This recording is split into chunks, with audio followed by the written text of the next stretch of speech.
Good morning, student. Today we will discuss about the energy flow. As you all know that ecosystem require a constant input of energy as every component of ecosystem is regulated dissipating the energy. क्योंकि हर ecosystem में energy bar बार निकल रही है बाहर, तो इसलिए ज़रूरी होता है कि उनको टाइम टू टाइम एनर्जी की सप्लाई भी होती रहे। तो इकोसिस्टम के अंदर एनर्जी का आना और जाना दोनों ही लगा रहता है और ये कांस्टेंट होना चाहिए ताकि एनर्जी की कभी भी सिस्टम के अंदर कमी ना हो।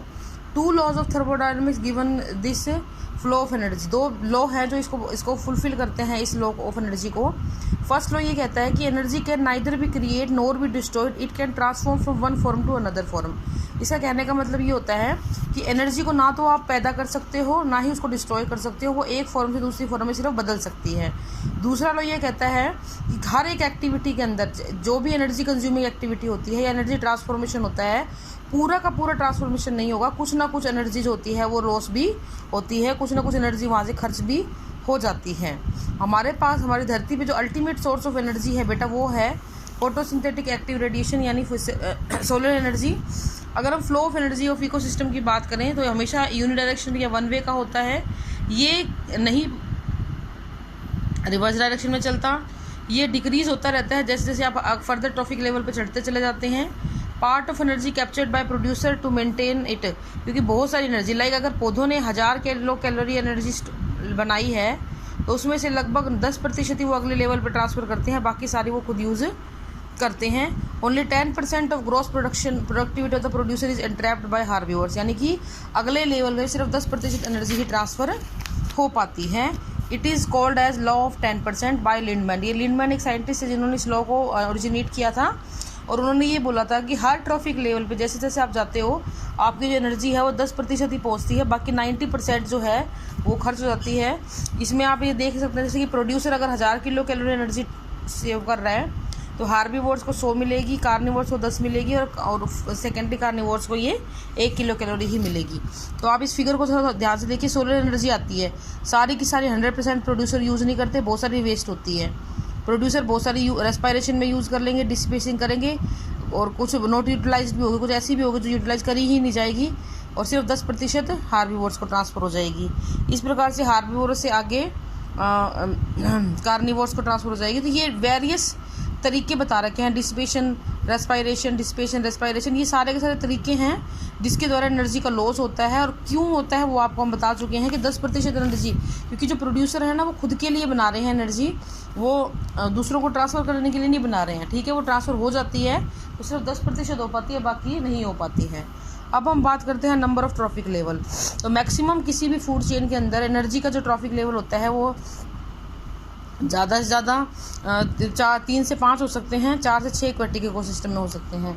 और इसके बारे में हम पहले भी बात कर चुके हैं। ये क्यों नहीं होते हैं? क्योंकि हर लेवल से एक लेवल से दूसरे ट्रॉफिक लेवल पे जब भी जाते हैं तो बहुत सारा फूड जो होता है वेस्ट होता है।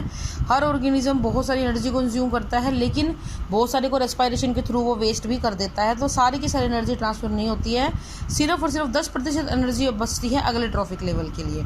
तो 100% एनर्जी ट्रांसफ़र कभी नहीं हो पाता है, जिस वजह से क्या होता है 4-5 लेवल के बाद या 3 या 4 लेवल के बाद एनर्जी बिल्कुल ट्रांसफ़र करने लायक रहती ही नहीं है। इसीलिए जो है एनर्जी जो है वो यूनिडायरेक्शनल फ्लो होता है और हर लेवल पे वो घटती चली जाती है। नेक्स्ट आता है बेटा आपका इकोलॉजिकल और एल्टोनियन पिरामिड।